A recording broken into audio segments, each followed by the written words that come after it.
Au nom du Père et du Fils et du Saint-Esprit. Amen. Ô Seigneur, envoie ton esprit et tout sera créé et tu renouvelleras la face de la terre. Repose l'ennemi au loin, donne-nous ta paix sans retard. Sous ta conduite et ton conseil, nous éviterons toute erreur. Bien-aimés dans le Christ, nous sommes aujourd'hui 19 mars et nous avons deux lectures au choix. Luc chapitre 2, versets 41 à 51. Ou bien Matthieu chapitre 1er, verset 16, 18, 21. Nous avons choisi Matthieu. Matthieu chapitre 1er, verset 16 et les versets 18 à 21 et verset 24. Jacob engendra Joseph, l'époux de Marie, de laquelle fut engendré Jésus, que l'on appelle Christ. Or, voici comment fut engendré Jésus-Christ. Marie, sa mère, avait été accordée en mariage à Joseph. Avant qu'ils aient habité ensemble, elle fut enceinte par l'action de l'Esprit Saint. Joseph, son époux, qui était un homme juste, ne voulait pas la dénoncer publiquement, décida de la renvoyer en secret. Comme il avait formé ce projet, voici que l'ange du Seigneur lui apparut en songe et dit: Joseph, fils de David, ne crains pas de prendre chez toi Marie, ton épouse, puisque l'enfant qui est engendré en elle vient de l'Esprit Saint. Elle enfantera un fils et tu lui donneras le nom de Jésus, c'est-à-dire le Seigneur sauve, car c'est lui qui sauvera son peuple de ses péchés.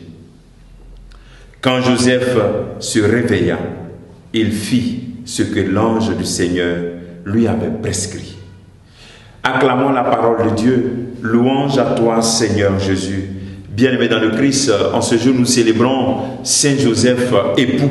Ce jour est une grande fête. Saint Joseph, époux, gardien de l'Église. Saint Joseph, nous avons célébré l'année dédiée à Saint Joseph. Et cette parole que nous venons d'écouter nous montre la grandeur de cet homme juste qui est devenu un instrument de Dieu. Aujourd'hui, cette question qu'on va se poser, est-ce que moi aussi je suis un instrument de Dieu? On dit Joseph, quand il s'est réveillé, il fit ce que l'ange du Seigneur avait prescrit. C'est facile pour nous de comprendre, mais imaginez ce que Joseph est en train de vivre. Dans ce temps où il n'a pas connu sa femme, Marie, elle est enceinte. Et il décide lui-même de la répudier en secret. Il pouvait même la dénoncer.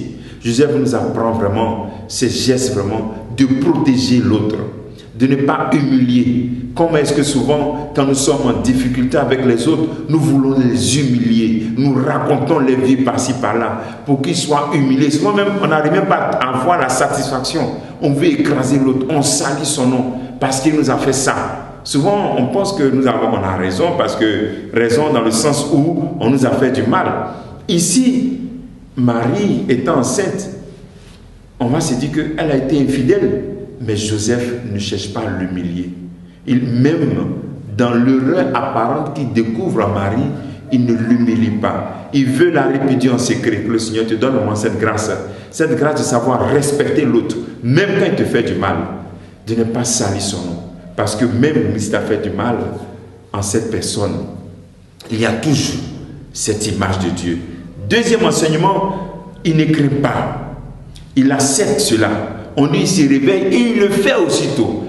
Voici le fiat de Joseph. Comme Marie, Joseph a un fiat, le oui à Dieu, oui au projet de Dieu. Il devient un instrument au projet de Dieu. Et même s'il ne comprend pas, mais il le fait.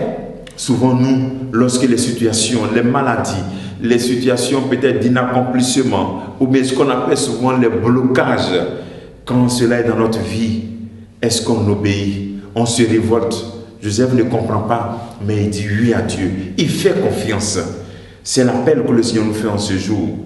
Il ne perçoit pas clairement tout, mais il fait don de sa vie. Aujourd'hui, pose-toi cette question. Est-ce que je suis aussi comme Joseph, un instrument au plan de Dieu? Joseph, par ses actions et ses vertus, devient un gardien de l'Église, un gardien de nos familles. Alors, famille, invoquons Joseph, imitons Joseph dans nos familles. Époux, Saint Joseph, époux, toi l'épouse, époux, enfant, invoquons Joseph dans nos familles pour qu'il puisse nous aider à faire cette belle expérience que la Sainte Famille a vécue. Que le Seigneur te bénisse en ce jour, qu'il nous bénisse tous. Au nom du Père et du Fils et du Saint-Esprit. Amen et bonne fête de Saint Joseph.